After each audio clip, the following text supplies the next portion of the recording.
everyone. Welcome back to another episode of the Up-Beet Dietitians podcast and season 7 finale. Oh my gosh, I can't believe it. I feel like season 7 flew by. We had a lot of fun this season, like trying new things.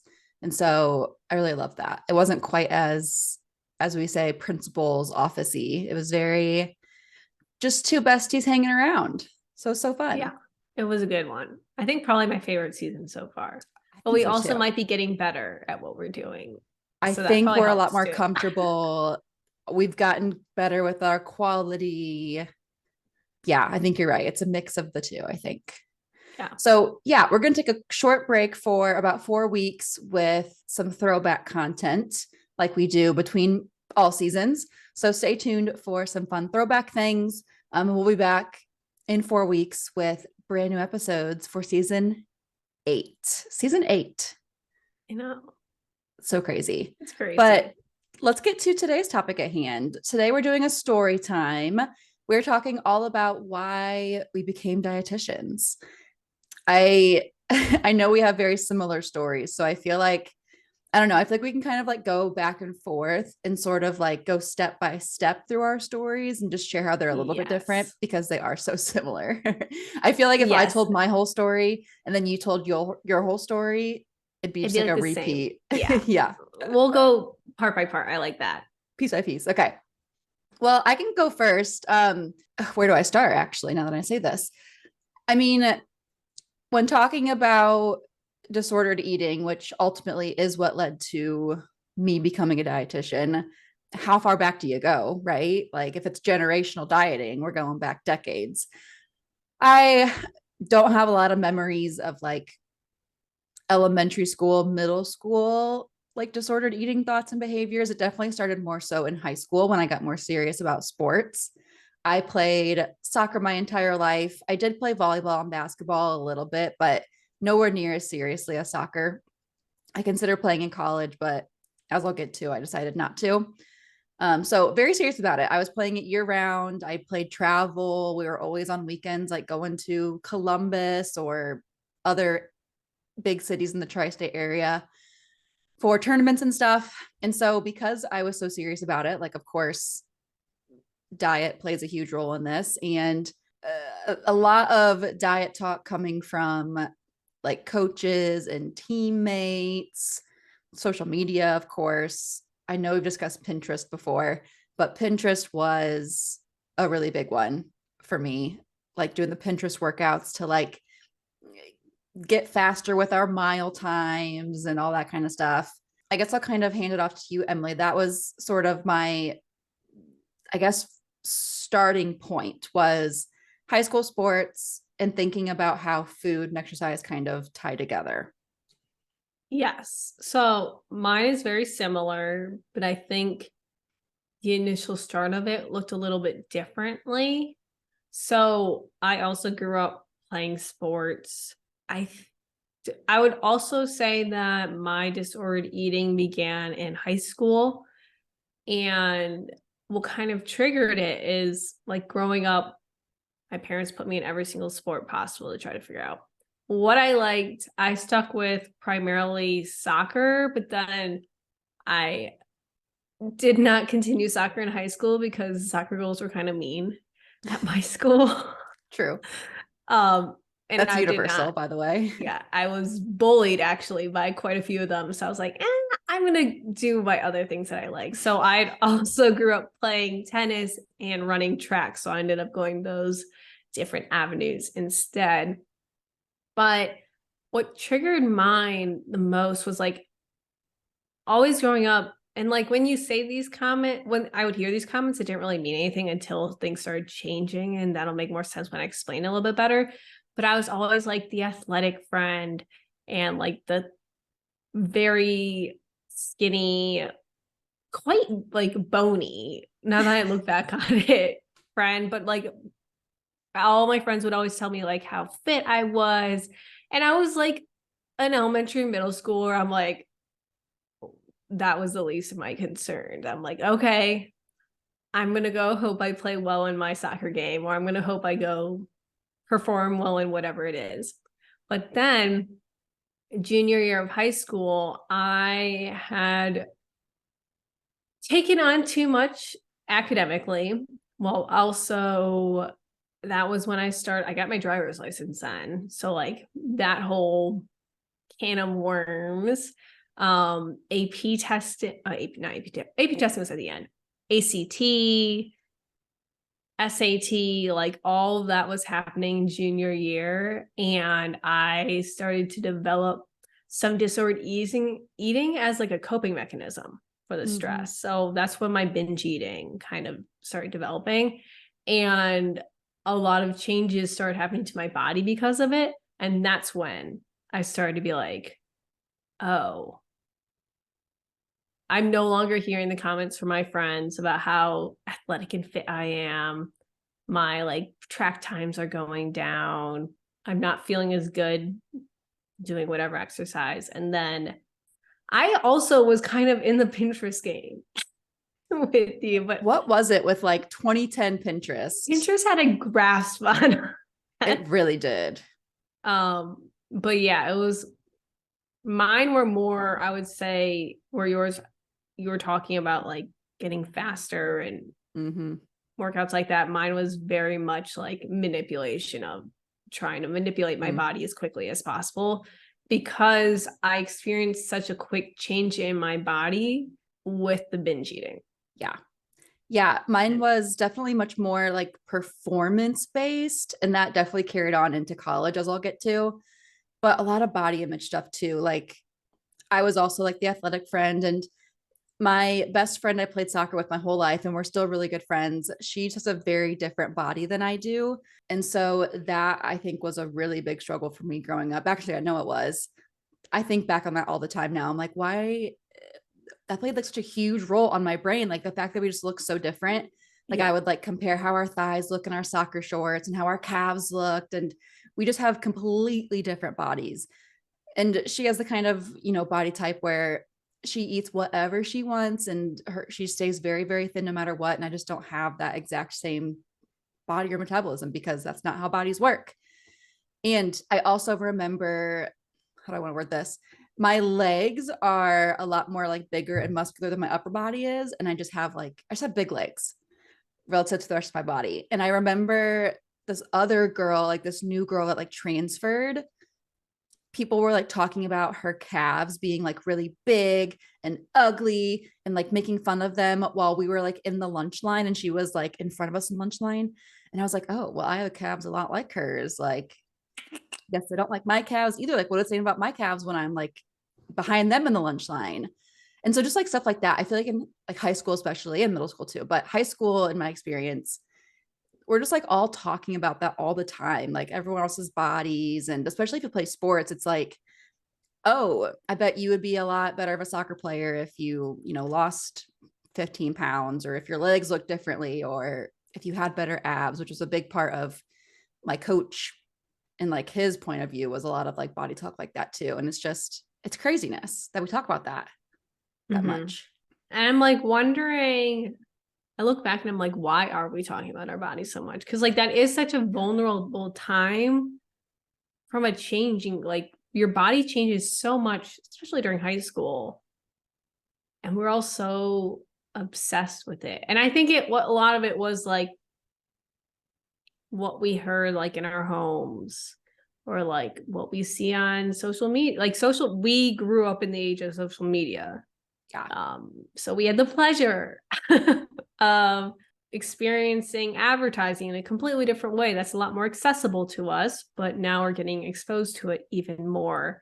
And also, like, we know now as adults how harmful those comments can be and why not to make comments like that, but also it's different, I feel like, coming from like your peers at that age. And it's crazy because I look back and the way I see my body, like in pictures at that time, looks totally different than how I was perceiving it back then. It's absolutely insane. That's why I always say, like, your body image has very little to do with what your body actually looks like. It's about how you're perceiving it based on all of these other preconceived notions and external things that are impacting the way you view it. And there's so many more interesting things. about ourselves and what our Like bodies look we're like, playing especially then. sports and like considering like Yeah. what colleges we want to go to, and like we've got all these classes and we're learning so much, and there's like boyfriends everyone's like getting and dumping and whatever. Like there's so many more things to talk about besides our calves. And I guess to kind of like go into my next point, I played soccer, like I said, and that was the same season as volleyball season. And I remember it was mostly like us as a team, like the girls soccer team would all like joke about this, but then we would also like get validation that it's true from like all the guys that went to the volleyball games. And that was that because soccer players wear like long-ish shorts, and we've got our high knee-high socks and shirts that are, baggy jerseys. We didn't get quite the turnout that the girls volleyball team did because they've got their spandex shorts and their tight tops, which is what they need to wear for their sport. Like it is much more functional for them. But I remember like all of us just like always joking, but also being serious about how because we didn't show as much, we didn't have quite as much turnout. And I don't know. I think that just has a lot too about what people are looking for at that age. And I mean, even as adults too, that's I can't say they're much better. exactly. But yeah, it starts that young, and that you Yes. recognize it, like you're That's what I'm aware trying to of say. Yes, it that. starts that young. It's That's crazy. crazy. Did you have any coaches that you think played a role in anything? So I'm thinking back to my coaches, and my problems with them, I think, don't even revolve around that, surprisingly, which is good. Yeah. There were a lot of other problems with them, but I'm thinking like one of my worst coaches was my track coach freshman and sophomore year. He actually like had some like essay allegations and like horrible person Oof. and like harassment, horrible person. I hated him. Everyone hated him. But he was just kind of like an a-hole. He made creepy comments, but it was much more like predatory and not body shaming, if that makes sense. Yeah. Like he was a creep. Yeah. But did not body shame. Can't say that's much better, but no, it's still really awful. still A terrible bad person, it sounds like. He's So we're actually learning the that worst. even if you don't body shame, you can still be a you bad can person. still be terrible. But not really, no. Honestly, That's like it was good. the comments from my friends that was like kind of hit me the most. And I've talked to a couple of them about it like now, and they had no idea like the impact that those comments had. Yeah.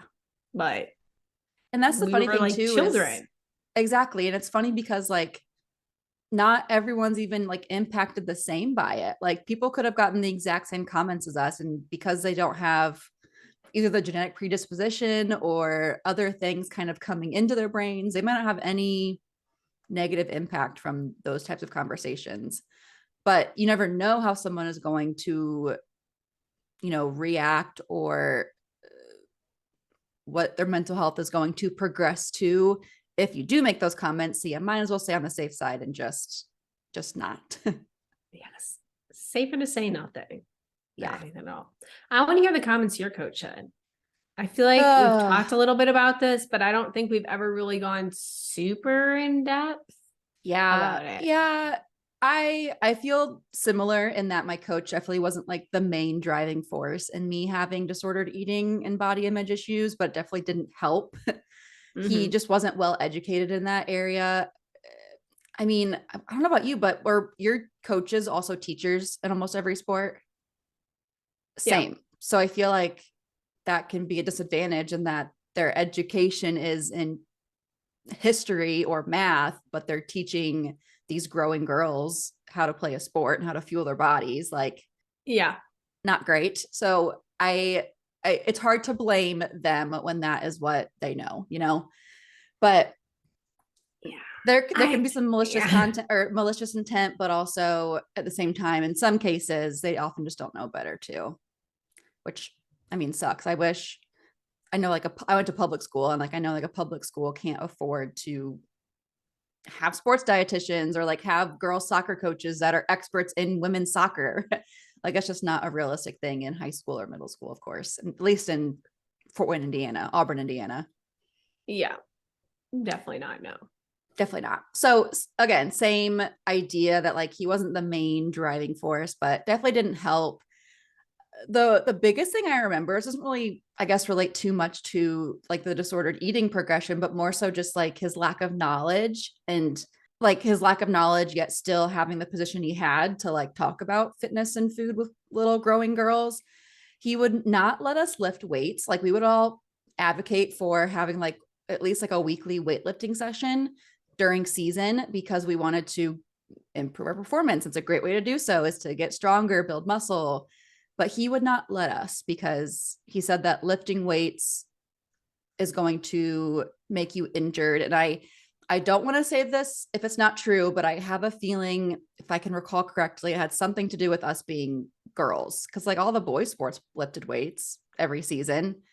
Like What? the boys soccer got to lift weights, but women's soccer, girls soccer, we were not allowed to, because we would get injured and then we couldn't play our sport. Interesting how lifting weights can actually help injury prevention. Prevent injury and make you a better athlete. Yeah. Yeah. So again, that didn't really directly relate to disordered eating, but it just kind of proves that these coaches don't really have the knowledge most of the time. I don't know. We would have like, what would we call it? I don't remember. Like we'd have like Pasta preseason dinners. Oh, pasta dinners. Okay. Did you have those? yeah. But our coaches never came because they were hosted by like one of the parents of teammates, people are running with, stuff like that. Yeah. Which was nice. It was too. like intentionally the coaches were not there. So we could like relax. That's good.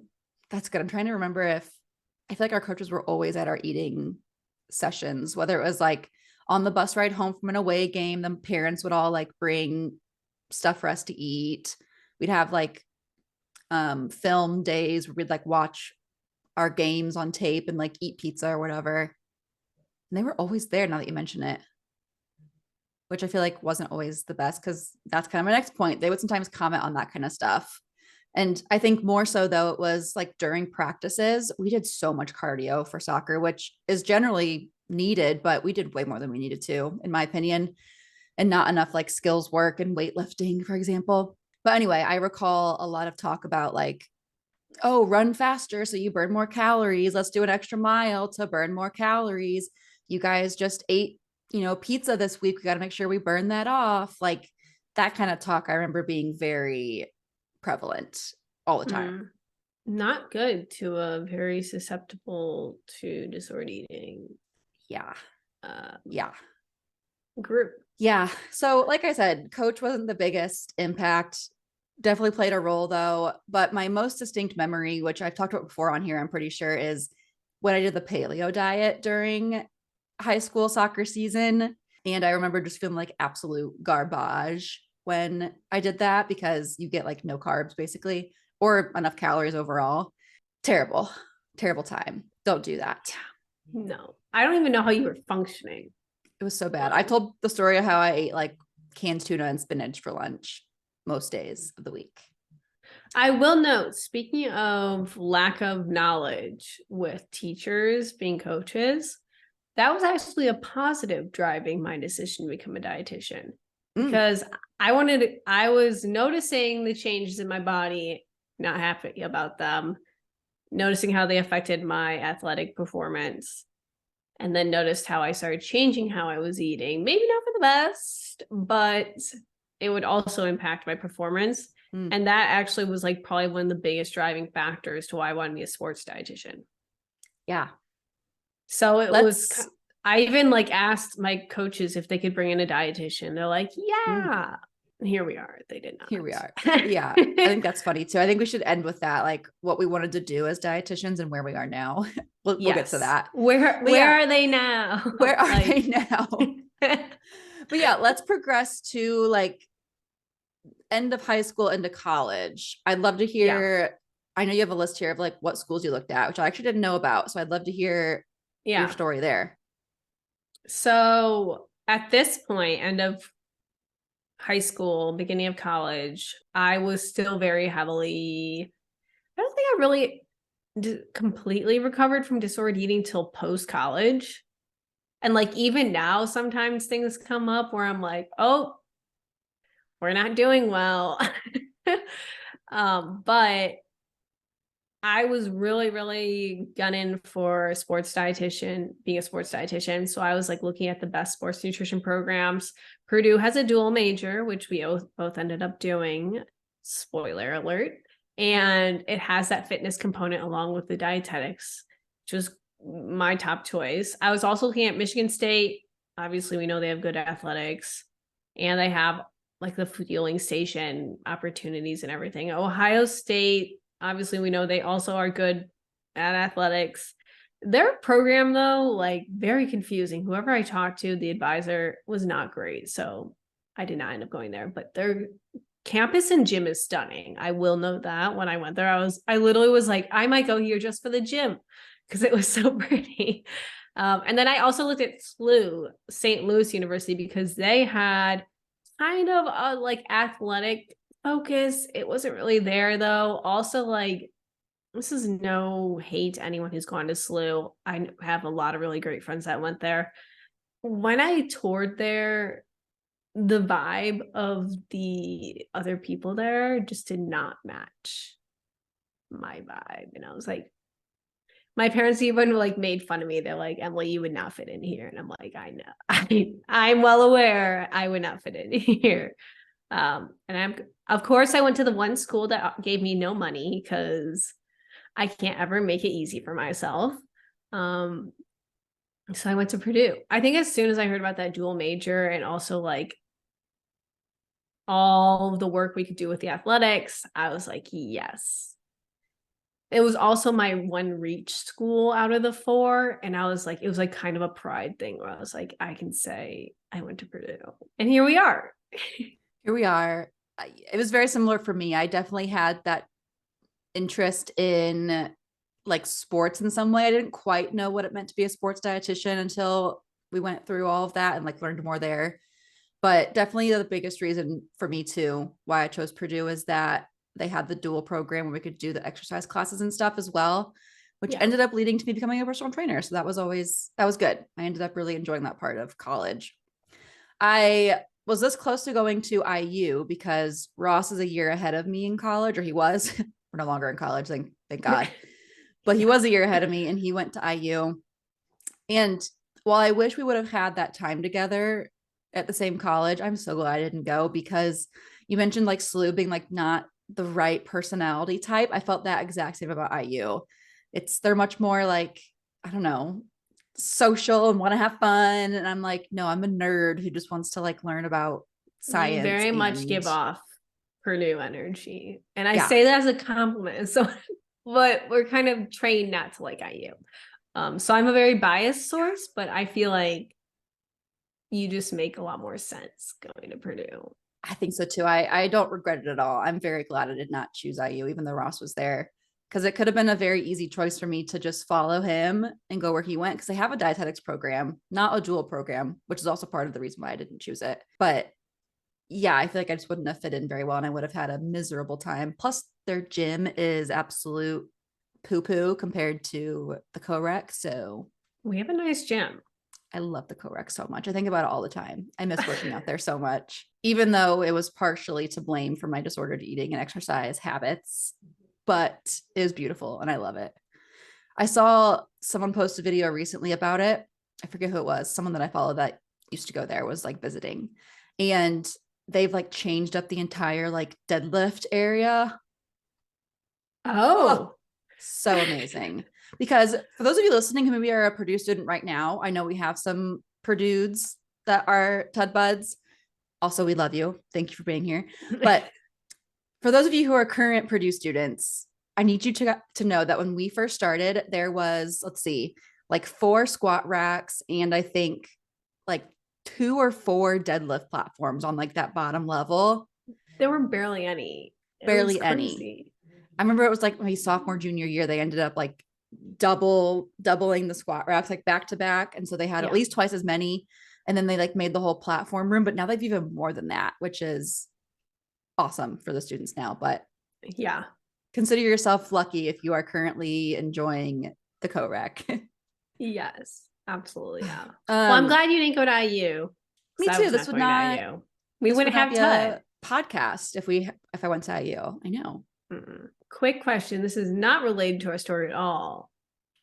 Wait, okay, but you were dating Ross. I was gonna ask if he was looking at different like other schools, Mm. and then I was like, would you guys have even ended up together? But you guys met pre-college. Yeah, it all worked out. Now we live together and we're no longer long distance, but those were crazy times. It's true. Moral of the story being, do not follow your boyfriend to college if it's not the right college No, for you. do not do that. I'm Absolutely. so glad I made that choice. Okay, let's talk about how our disordered eating sort of, I know we discussed it a little bit, but what was happening in college, I guess more so, and maybe how that progressed into Or like graduation to where we are now. dietitian. Yeah. Yeah. Because I don't think we have to talk about it too much because we have a whole episode. Go listen to our episode where we talk fully in depth about all of our disordered eating. But we can definitely, I think, talk about how it's changed us to where we are now.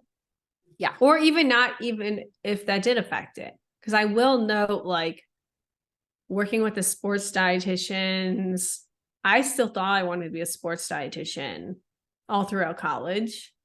And then I get into grad school, and then COVID hit, and I was like, LOL, job security is something I want. And I was like, not sports. I also did not want to live in the middle of nowhere. No offense to you. But throughout, I would say disordered eating wise, it was probably like exasperated a little bit because of what we were talking about with BMI. You know how much I love to calculate my BMI. And like, oh my gosh, you just like brought back a memory. I like can visualize us sitting in a lecture hall and you just like going to town on your BMI that day. anytime the math is involved, I was all over it. I've totally Especially when I forgot about could that. critique my body. I was all game for that. Oh my gosh. But I think a lot of it was just because of that like weight centric education, that it was tough to get out of that mindset and not think so much about our bodies. Yeah. Yeah, I agree. To hear more about this, go tune into that episode. We talk about what we struggled with during college in terms of our relationship with food. But to kind of tie it back into our main episode, like point today, like why we became dietitians, I think I like led with this at the beginning, but it really was all about like making ourselves quote unquote healthier, aka smaller. And then of course, like our desire to help others want to eat quote unquote healthier, aka lose weight and defeat obesity, which we've discussed before on here too. Yeah. So I feel like in college, we continued to have that mindset. And like we felt like we would be able to do that, like help ourselves eat healthier and help others eat healthier because we were learning about just that, like BMI and calculating that and like doing the like body fat assessments in like all of our HK classes and doing like the skin fold test Oh, and yes. everything. Like we always had a reason to be thinking about our body. And so that just like continued to motivate us to be dietitians because what we wanted to do in the first place was to do exactly what we were learning about. So it's not like we wanted to learn how to lose weight in college and then like got slapped in the face and said it's not what it's like to be a dietitian. We were told like this is what it's like to be a dietitian is you help everyone else lose weight. And so we thought we made a good choice, and maybe we still feel that way in certain ways, but I don't know, I just feel like the fire kept being fueled until the very end. Yes, I think that's a very good way to put it. Like, luckily, we had a really great professor who exposed us, or like what is the word I'm looking for? Introduced us, exposed us, introduced us into the world of like intuitive eating. And we were kind of like, those seeds were planted there that definitely helped us in the future. But like, besides that class, everywhere we went, it was like BMI, obesity, body fat percentage, malnutrition, overweight related, like we're just constantly in it and constantly thinking about it. I don't think it really changed till we were out of school. And I would include that in my grad school too. And like our internships, like you're still talking about that. Especially if you, well, I guess we all do. We have clinicals where you're exposed to other members of the healthcare team, which we both currently still work in a healthcare facility. And everyone who works in healthcare knows that it is very weight centric, which we also discussed in the podcast as well before. And so, yeah, like even in the internship, you're talking to others who are promoting weight loss. And I did a rotation like with weight management. And so I was seeing that like specifically. So, like you said, it wasn't until like I put in my notes like about a year ago, if even that I like feel like I fully formed my frontal lobe and like am like in the same mindset that I'm at now, where I feel the most understanding about like intuitive eating, health at every size. And I can like look back and see like how all the stuff we learned in the past maybe wasn't as well rounded as it could have been. I think I'm in a similar boat where it's like, once you hit 25 and that frontal lobe develops, so much more makes sense. Like after that, a lot did change. I don't think this is understanding of intuitive eating. I think I'm still in recovery. I don't know if you're ever like completely recovered from disordered eating, but like it's still not great, but it's much better. I think that's a good point to bring up too. Like our own personal relationship is always changing, like with food and exercise. I mean, it always will. Like you said, there is no way to fully overcome that kind of thing when we live in a world that's always talking about it. And you've got friends and family talking about their bodies and food and everything. But I think the way that we counsel other people and work with others and the content we create, I think that's been the most drastic change in the last couple of years after college. Yeah.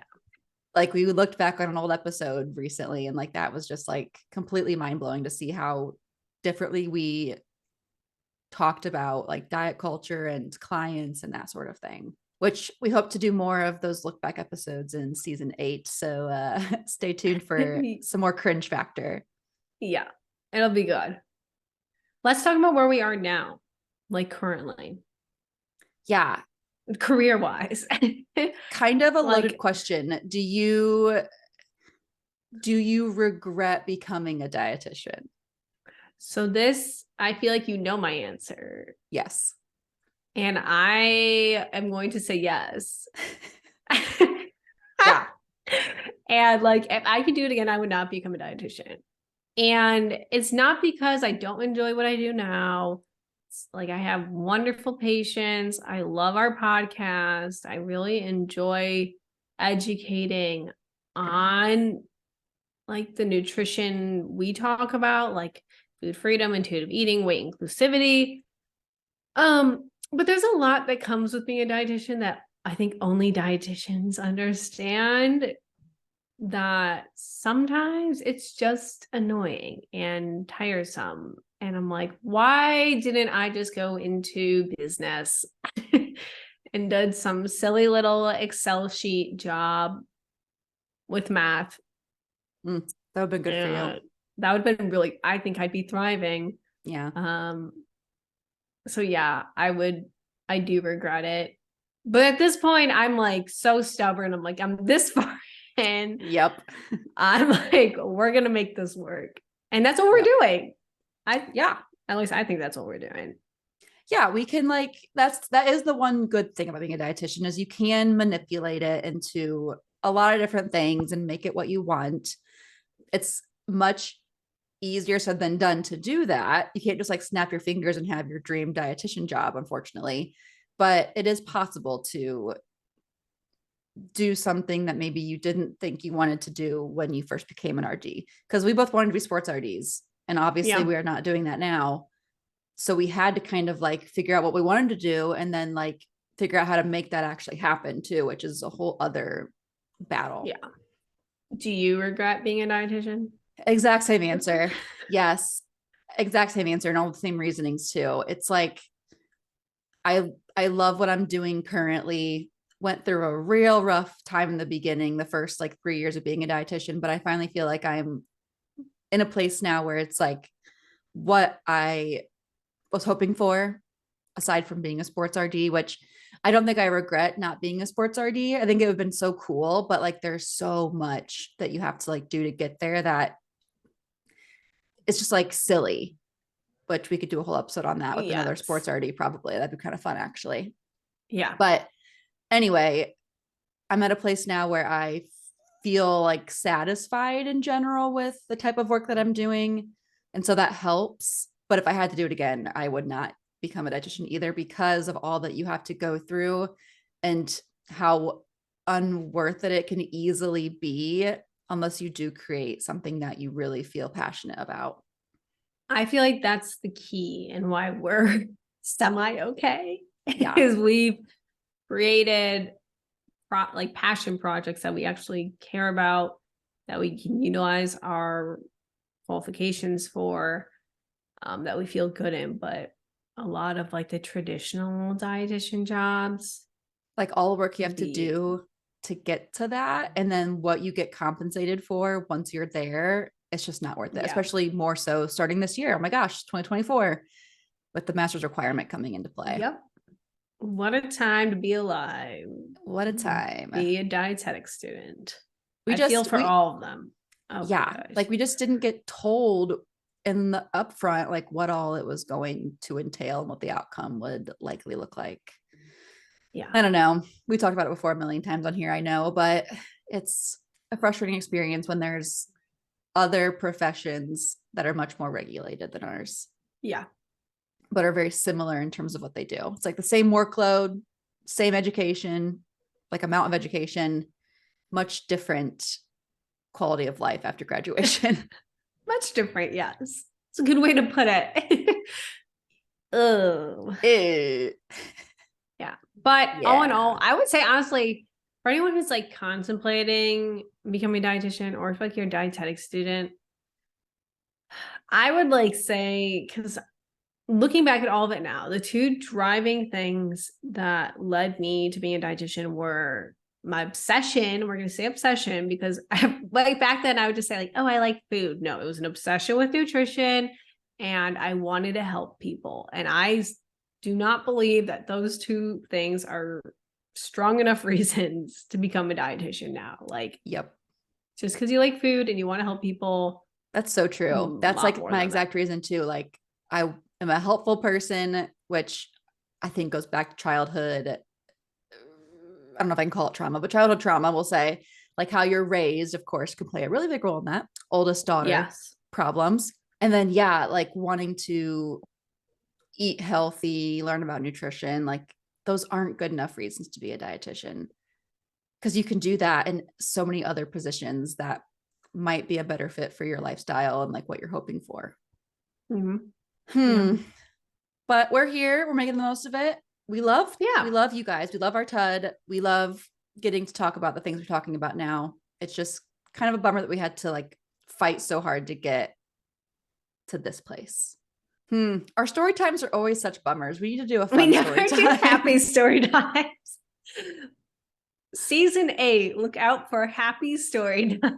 Yeah, we'll do a happy story. We can also do a happy look back. Like look back on an episode where we're like, yes, yes, they are so smart. I love them. Yeah. I will know I want to say we are still very smart, but I look back at the things that we like since we've collaborated on so many projects together. Most of the work is both of ours together. You're so smart.